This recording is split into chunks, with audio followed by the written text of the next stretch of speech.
top 10 rarest four-wheel drive tractors built. Under the vast Montana sky, a single machine still breathes after half a century. A tractor so massive it redefined the limits of farming. Some called it madness, others called it the future. But if you think you already know which machine changed everything, you might be wrong. Welcome back to Tractor World, the journey where we uncover the hidden stories, forgotten designs, and engineering marvels that shaped modern agriculture. In this episode, we explore 10 of the rarest four-wheel drive tractors ever built, from prototypes that disappeared after one season to machines so powerful they were never meant to return to the field. Somewhere among them lies the one that still runs, a tractor so rare that no manufacturer has dared to build its equal again. Miss it, and you might never truly understand what mechanical power once meant. If this is your first time joining Tractor World, make sure to like and subscribe to follow our subsequent journeys. Because today's countdown isn't just about machines, it's about the legends that refuse to be forgotten.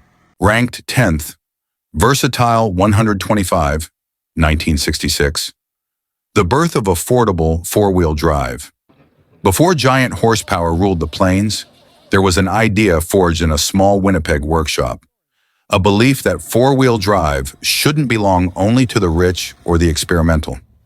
In 1966, two engineers welded steel plates by hand and called it the Versatile 125, a name that meant nothing yet, but would redefine farming for decades. Its heart was a Cummins six-cylinder diesel, pushing 150 horsepower through a mechanical 12-speed gearbox.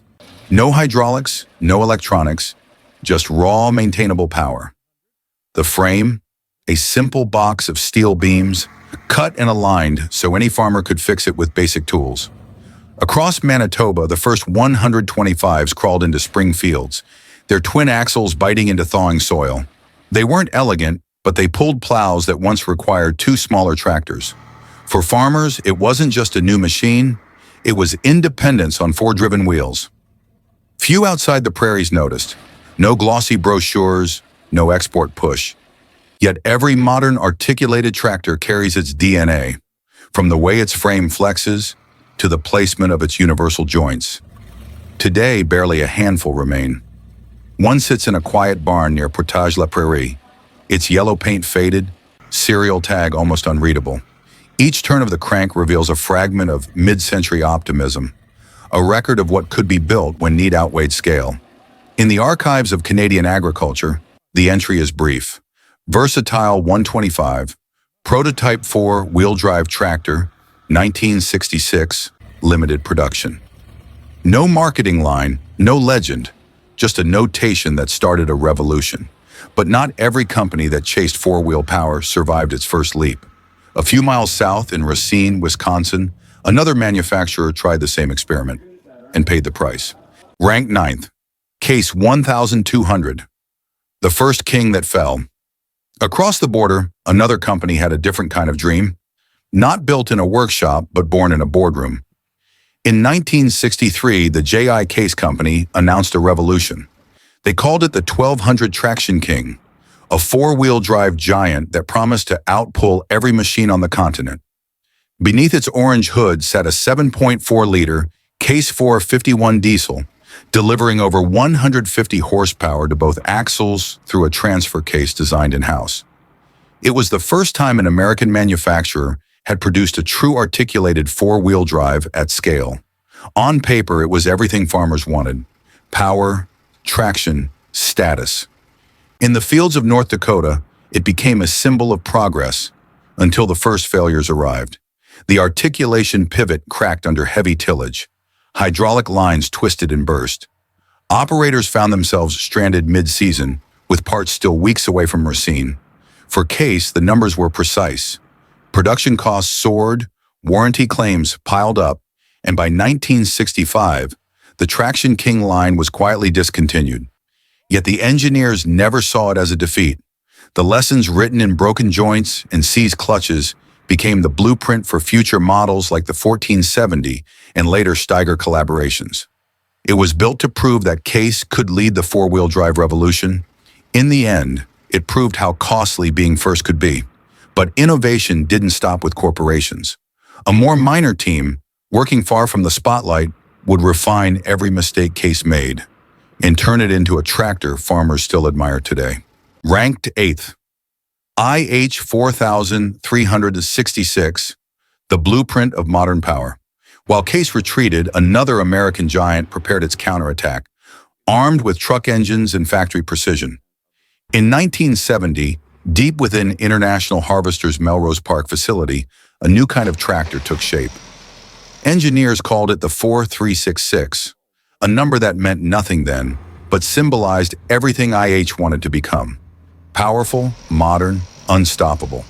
It was built on the bones of heavy-duty truck engineering, planetary axles, DT466 diesel engine, dual hydraulic pumps. Unlike the hand-built conversions of the past, this was industrial precision. Welded frames aligned by jigs, enclosed cabs with pressurized air, and visibility that made 14-hour days bearable. On the test fields of Illinois, the prototypes ran smoothly. Farmers noted the quietness of the cab and the raw pull that came from 466 cubic inches of torque. The idea worked, but the timing didn't. Oil prices soared, credit tightened. The market for massive four-wheel drive tractors evaporated almost overnight. By the time the 4366 reached limited production in 1972, the company that built it was already cutting corners to stay afloat. For IH, it marked a strange paradox. One of their best engineered tractors built at the start of their worst decade. Today, one prototype rests outside an Illinois storage yard, its red paint turning to dust. The camera lingers. No narration follows, only wind. But the silence wouldn't last. In North Dakota, a group of independent builders was preparing a machine that would roar louder than any corporate tractor ever could. Ranked 7th, Steiger Wildcat II, the farmer's engineering revolution.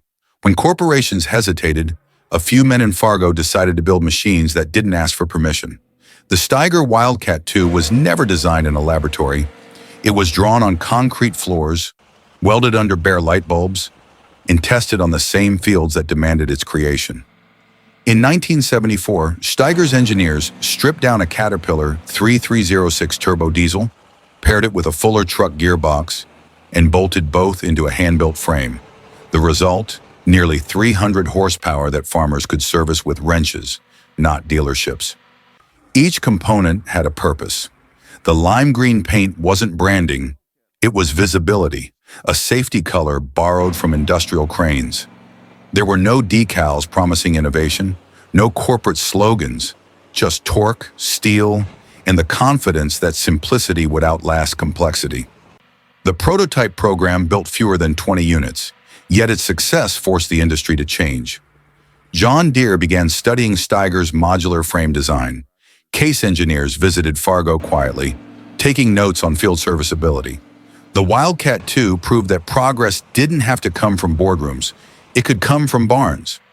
Years later, when collectors restore these tractors, they find the same weld seams made by farm hands in 1974, evidence that the revolution began long before the paint dried. The frame tells the story backward, from field to factory, from idea to necessity, from rebellion to design. But independence had its limits. The next leap in four-wheel drive engineering came from the largest green brand in America, and it started with a mistake they tried to erase. Ranked 6th, John Deere 8010. The giant Deere tried to forget. While small builders gained fame through honesty, America's biggest name in green tried something else. Perfection through secrecy. In 1960, John Deere unveiled a tractor so large it dwarfed everything in its lineup. The 8010 was its first four-wheel drive, a 215 horsepower behemoth powered by a Detroit diesel 671 two-stroke, pushing torque to both axles through a construction-grade transmission. For farmers used to the 4020 and 720, this was a different animal, taller, heavier, louder, and built to pull 50-foot implements through unbroken ground. Deere called it progress. But progress didn't last long. Within months, transmissions failed, seals leaked, and hydraulic pressure dropped midfield. Warranty claims flooded Waterloo. In a quiet internal meeting, Deere executives made a decision. Every 8010 would be recalled, rebuilt, and rebadged as the 8020, a public upgrade, but in truth, a correction. Manuals were replaced, ads withdrawn, and by 1963, the name 8010 was gone from every Deere publication. Only the serial plates told the truth. Yet despite corporate silence, the tractor endured. Collectors discovered its story decades later through old dealer logs and forgotten service sheets. What was once erased became a symbol of accountability. In one Iowa barn, an original 8010 sits perfectly restored. No narration, no music, just the soft echo of an idling diesel. The green paint reflects under cold light, and for a moment, the machine exists exactly as it was meant to, before anyone tried to hide it. But while Deere repaired its image, another brand across the ocean was building something entirely different. A four-wheel drive so advanced it seemed to come from the future itself. Ranked fifth, Claas Xerion 2500, too advanced for its time. When the industry was still arguing over gears and axles, one company quietly built a machine that didn't need to say it all. In 1993, inside a research bay in Harsewinkel, Germany, Claas assembled something that looked less like a tractor and more like a space capsule on four equal wheels. They called it the Xerion 2500 prototype, a concept that defied every rule of agricultural design.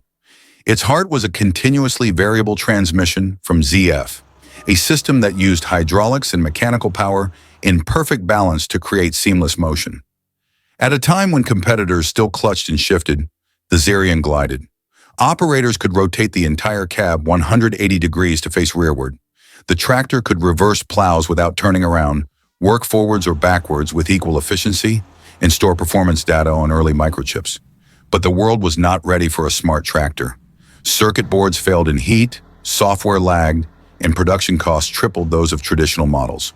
Claas paused the program, not because it didn't work, but because it worked too well for its time. A decade later, the same concept returned as the Xerion 3300. Modernized, digital, commercial. The world finally caught up, but the 2500 was already gone. No 2500 was ever sold. No serial numbers listed, no advertisement printed. Only a handful of machines that proved the future arrived too early and waited for everyone else to follow. But for every machine that was too advanced, there was another that was too extreme. A tractor that doubled its engines to chase power no one could control. Ranked fourth, Steiger Panther 1000, the monster with two hearts. After Europe dreamed of precision, America returned to its favorite language, horsepower. In 1982, inside a workshop in Fargo, two engines faced each other across a welded steel spine. The plan was reckless and straightforward. Fuse them into one tractor. They called it the Steiger Panther 1000.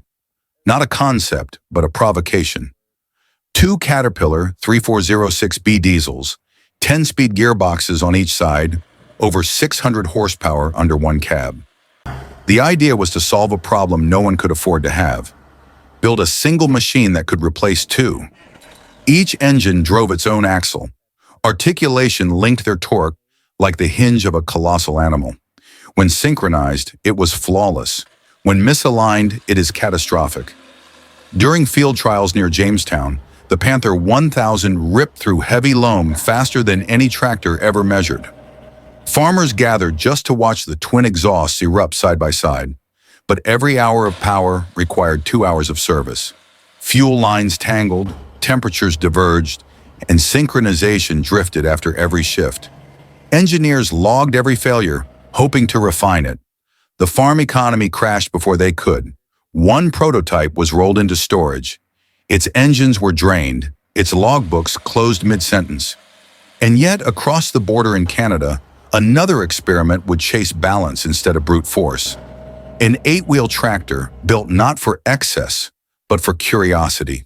Ranked third, Big Roy 1080, Canada's one-of-one giant. After the chaos of twin engines, one company sought calm through design. Not to break limits, but to build something that defined them. Under the vast Manitoba sky, a machine sits silent, 8 wheels resting on gravel, paint glinting like sunlight on armor. They call it Big Roy 1080, Canada's one-of-one tractor. Built in 1977 by Versatile, it carried a 19-liter Cummins KTA diesel producing 600 horsepower, power once reserved for locomotives. Unlike any tractor before it, the cab was placed at the rear, facing forward over a hood longer than most pickup trucks. It steered at both ends, articulated twice, and carried its fuel in tanks large enough to cross the prairie without stopping. But Big Roy was never a commercial dream. It was proof, a symbol of engineering confidence at a time when oil crises and market doubts surrounded agriculture. On the day of its public reveal in Winnipeg, crowds stood in silence before it moved. No one cheered. They watched. It wasn't a tractor anymore. It was a declaration. Soon after, the prototype toured the prairies and then vanished into storage. For decades, it reappeared only for shows, a mechanical monument with no descendants. Today, Big Roy stands inside the Manitoba Agricultural Museum. Visitors climb its steps, take photos, and walk away. Beneath the paint, its frame still bears the weld marks of 1977, the first and last time a tractor that large was built on Canadian soil. Big Roy was never built to farm forever, only to show what Canada could create when ambition outweighed reason. Decades later, its steel still carries that pride. But while Big Roy became a monument, another giant built in the same decade would chase practical power, a machine meant to work, not to display. Ranked second, Big Bud 950/50, power too great to sell. After a decade of monuments and symbols, one company in Montana chose to ignore spectacle and build something that ended the conversation. In 1988, Big Bud's engineers rolled a V16 diesel onto the shop floor and asked a simple question. What if we used everything we know at once? The answer was the 950/50 prototype, a tractor with nearly 1,000 horsepower and a frame the length of a semi-trailer. It wasn't built for marketing. It was built to see if there was a power limit and then to cross it. Tests began in Fort Benton under a dry Montana sun. The tractor pulled a 96-foot implement through wheat stubble without slip, its V16 roaring like a freight engine. Observers said the ground shook, and then the tires failed. No rubber compound of the time could endure the sheer force that the 950/50 delivered. Big Bud had built the ultimate mechanical tractor, and in doing so, proved that the mechanical era was over. Electronics would soon take its place. When the prototype returned to Havre, it was cleaned, refueled, and parked. There were no press releases, no buyers, no production plans. It pulled harder than any machine ever built, then proved that even power has a limit. After that, the world went quiet. But one machine came before it, built not as a prototype but as a record. A tractor so large it became a global reference point for power itself. In first place, Big Bud 747, the legend that still breathes. When the prototype was too powerful to sell, one machine remained, the one that defined what too powerful meant. In 1977, under the high sky of Montana, the largest farm tractor ever built rolled out of a small workshop in Havre. Its builders didn't use marketing departments or focus groups. They used steel, diesel, and a blueprint drawn on the floor. They called it Big Bud 747. 900 horsepower, 45 tons of weight, and a footprint the size of a house. It was commissioned by the Williams brothers to work the fields where smaller machines sank and failed. For years, it did precisely that. 20 hours a day, 6 days a week, cutting soil deeper than any tractor before it. The sound of its V16 could be heard 3 miles away. Unlike the prototypes that came after, the 747 was no experiment. It was a finished idea, the pinnacle of mechanical agriculture before electronics arrived. Every bolt, axle, and hydraulic line was oversized for a future that never came. Decades later, it still runs. Each start is a ritual. Fuel lines pressurize, oil pumps whine, and then the diesel fires, a living sound from a dead century. Visitors come to see its mass, but leave remembering its quiet. The stillness of a machine that outlived its purpose, but refused to die. Official record, 1977. Big Bud 747, built by Northern Manufacturing Corn, Havre, Montana. One unit constructed, rated 900 horsepower. Status, operational. Built in a small Montana shop to do the work no one else could, Big Bud 747 still breathes diesel and dust. Decades later, it remains what it always was. The end of the line and the legend that never died. The story of four-wheel drive tractors ends where it began. In the hands of people who built machines not to impress the world, but to tame it. These 10 tractors were not products. They were declarations of what humans could do with steel, soil, and ambition. Every one of these machines carried more than just horsepower. They had the ambition of the people who built them. Some were born in factories, others in barns. Yet all of them shared one thing. They dared to go beyond what farming thought was possible.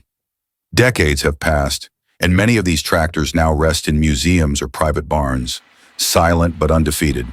Their engines may have stopped, but their legacy still drives the fields they once conquered.